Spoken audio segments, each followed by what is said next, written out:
Comment créer une laisse pour chien avec l'onglet forme dans Cricut Design Space. Aujourd'hui, je te montre ça en détournant un objet du quotidien pour fabriquer un accessoire pour ton chien.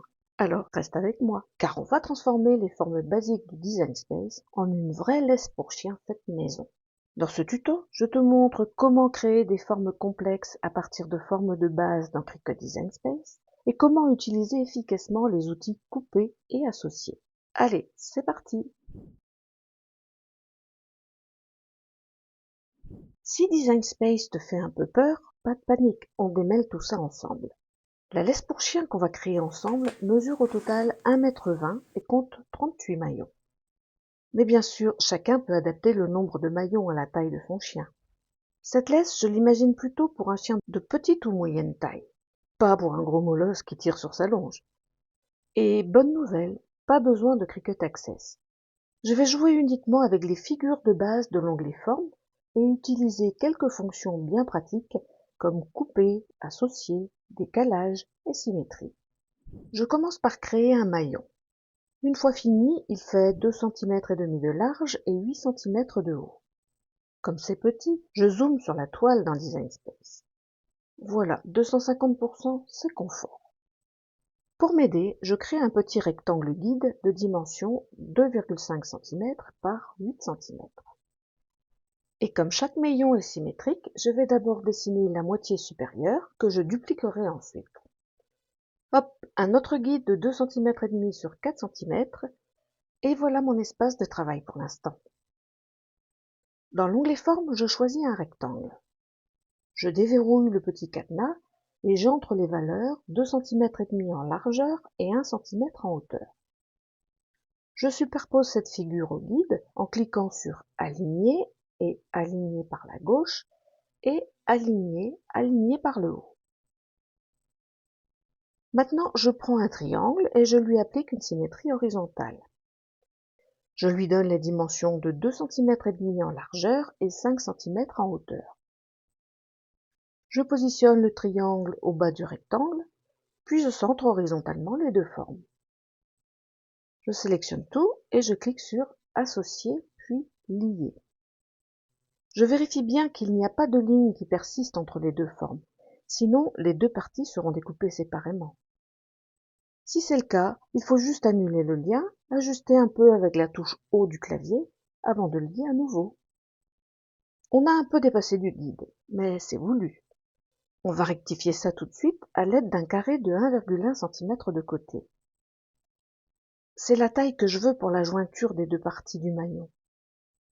Je centre horizontalement ce carré avec la forme liée, je zoome pour plus de précision, et j'utilise encore une fois la flèche haut pour ajuster la position verticale. J'étire ensuite le carré vers le bas pour qu'il recouvre la pointe du triangle. Et je clique sur Associer, puis Retirer. Tu vois comment ces outils peuvent transformer des formes simples? Bon, j'ajusterai la hauteur de cette nouvelle forme par rapport au guide un peu plus tard. Mais pour l'instant, passons au centre du maillon. Je vais dans l'onglet Décalage et je tape moins 0,6 cm. Je sélectionne l'ensemble et je clique sur Associer puis Exclure. Et voilà, c'est le moment d'ajuster la hauteur de cette forme, soit en la comparant au guide, soit en entrant directement les dimensions exactes dans l'onglet Taille. En l'état, le trou central est trop petit pour permettre à deux maillons de s'emboîter correctement. Je corrige ça avec un petit carré de 0,5 cm que je place à la bonne hauteur, que j'étire, et je centre le tout horizontalement. Puis je clique sur Associer et Souder. Mais des angles arrondis sur la partie supérieure seraient plus esthétiques, non?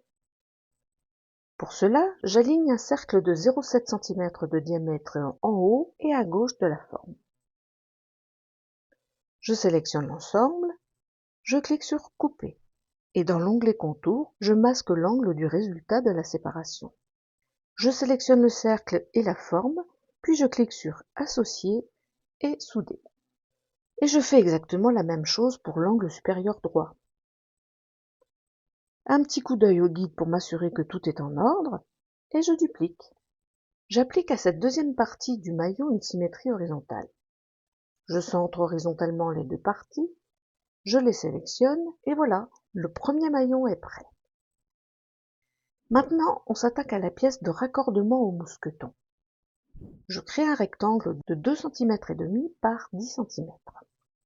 J'en arrondis les angles en utilisant la même technique que tout à l'heure avec des cercles et les outils coupé et contour. Je duplique le gabarit d'un maillon et j'annule le lien qui unit les deux parties. J'aligne par le haut la partie supérieure et le rectangle et je centre le tout horizontalement. Avec l'outil contour, je masque cette zone de superposition. Je sélectionne l'ensemble, puis je clique sur Exclure. Et je répète exactement la même opération pour la partie inférieure du maillon. Il ne reste plus qu'à prévoir les deux trous pour le rivet. J'utilise pour cela deux cercles de 0,4 cm de diamètre que je positionne respectivement à 4 cm du haut et du bas de la forme. Je les centre horizontalement, puis je clique sur Associer et Exclure. Voilà. Et pour finir, la poignée. Je la prépare de la même façon qu'un maillon. Chaque partie est constituée par l'association d'un rectangle de dimension 12 cm sur 3 cm arrondi aux deux extrémités et d'un triangle de dimension 12 cm par 8 cm. Un décalage de moins 1,5 cm avec une base de 1,1 cm permet de créer l'ouverture. J'ajoute un petit trou de perçage pour un rivet à 0,5 cm de la zone vidée. Je duplique, j'applique une symétrie horizontale et j'associe. Et voilà, c'est prêt. Je peux maintenant envoyer tout ça à ma Cricut et lancer la découpe. Et si tu es pressé et que tu ne souhaites pas refaire toutes ces manipulations, je partage ce projet sur mon profil Cricut.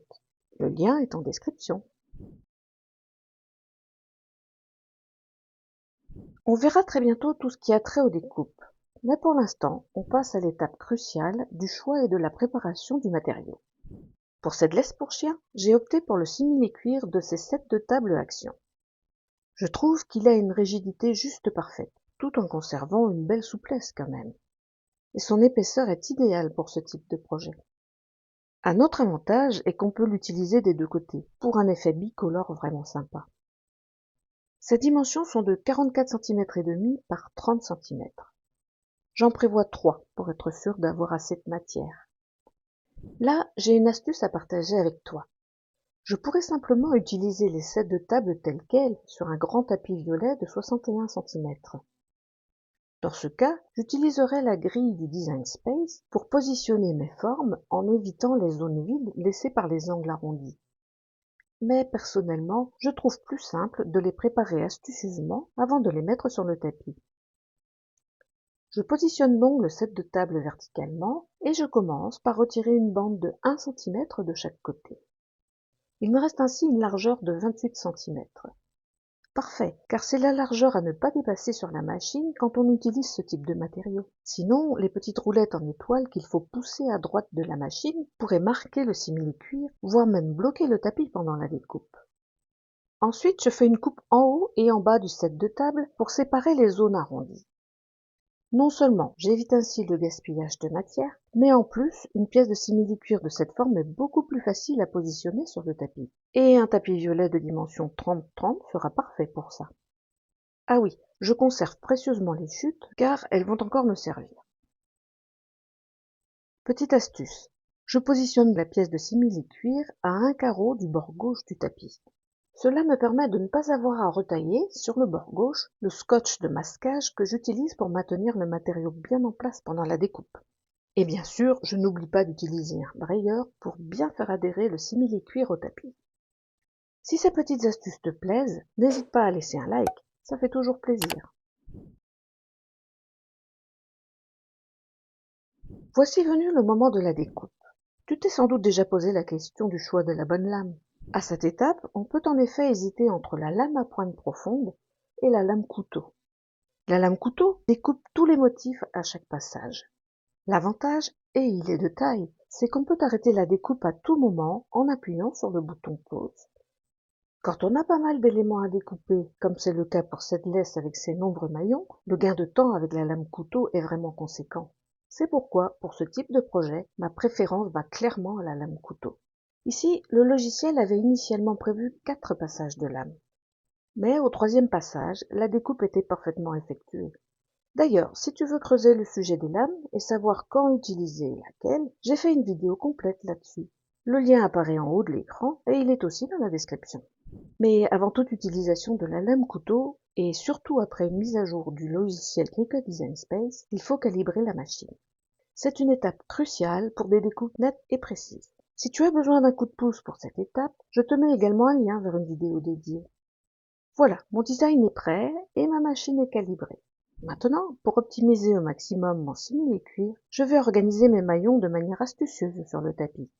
Je me crée donc un guide légèrement plus petit que ma pièce de simili, histoire d'avoir une marge de sécurité.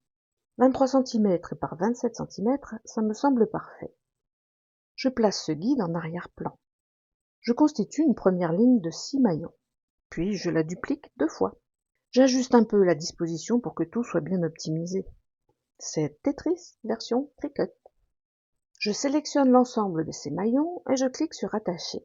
De cette façon, la disposition que j'ai choisie sera conservée à l'étape suivante. Je clique maintenant sur Créer. Je choisis sur le tapis pour tous les matériaux, puis je confirme. Je déplace ma sélection d'un carreau vers la droite comme prévu lors de la préparation du tapis, et je clique sur Continuer. Puis je sélectionne ma Cricut. En Bluetooth, je dois avouer que ma connexion est parfois un peu capricieuse. Et il arrive parfois que ma machine décide de se faire une pause café surprise en cours de route. Je dois alors tout recommencer. Or, aujourd'hui, j'ai 2 tapis à couper avec 18 maillons chacun, plus, en fonction de la longueur finale souhaitée, les maillons supplémentaires dans les chutes. On peut en découper 2 dans chaque chute. À cela s'ajouteront sur un autre tapis les découpes de la pièce de raccordement avec le mousqueton et de la poignée. Tout ça va prendre un certain temps. Alors, je préfère opter pour une connexion USB plus stable pour les longues sessions. Je clique ensuite sur Parcourir tous les matériaux. Dans la liste qui s'affiche, je choisis Cuir pour vêtements moyens 1,6 mm et je clique sur Terminer. Le logiciel me rappelle les consignes de préparation du tapis que j'ai mentionnées dans la partie précédente. Je choisis Pression plus et, via Modifier les outils, je sélectionne la lame couteau. Et pour finir, je clique sur Appliquer. La Cricut mesure la longueur du tapis, elle détecte la présence de la lame et le processus de découpe se lance. Tu verras qu'avec l'habitude, on sent au son que la lame émet en traversant la simili-cuir que la découpe est probablement terminée. Et ici, c'est au 3e passage de lame. J'appuie donc sur le bouton Pause. Moment de vérité. On va voir si la découpe est complète. Sans décharger le tapis, je vérifie à l'aide d'un outil pointu. Quand ça se détache aussi facilement, c'est le bonheur, non? Si ça n'avait pas été le cas, j'aurais simplement relancé la machine et la lame serait repassée exactement au même endroit qu'au passage précédent. Je peux maintenant décharger mon tapis et récupérer toutes les pièces. Regarde-moi ces découpes, nettes et précises. C'est top, tu trouves pas? Allez, c'est parti pour le 2e, puis le 3e tapis. Cela me laisse le temps de préparer tout le matériel nécessaire pour l'étape suivante, l'assemblage de la laisse. Tu trouveras la liste complète de ce matériel juste en dessous, dans la description. Prêt pour l'assemblage final?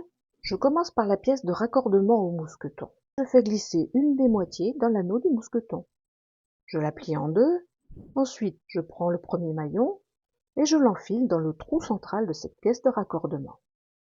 Puis je prends le 2e maillon et je l'insère dans le trou central du premier.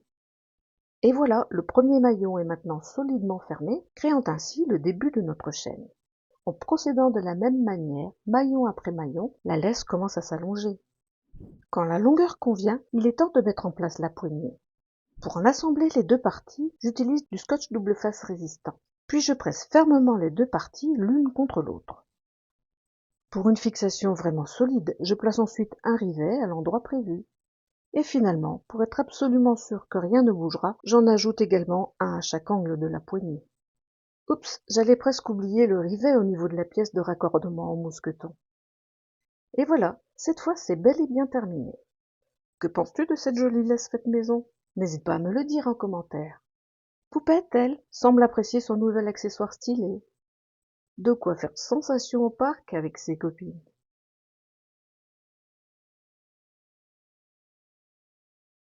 Dans ce tuto de fabrication d'une laisse pour chien, nous avons vu ensemble comment créer avec l'onglet forme dans Cricut Design Space, les astuces pour des découpes nettes, et enfin l'assemblage des pièces pour donner vie à cet accessoire unique.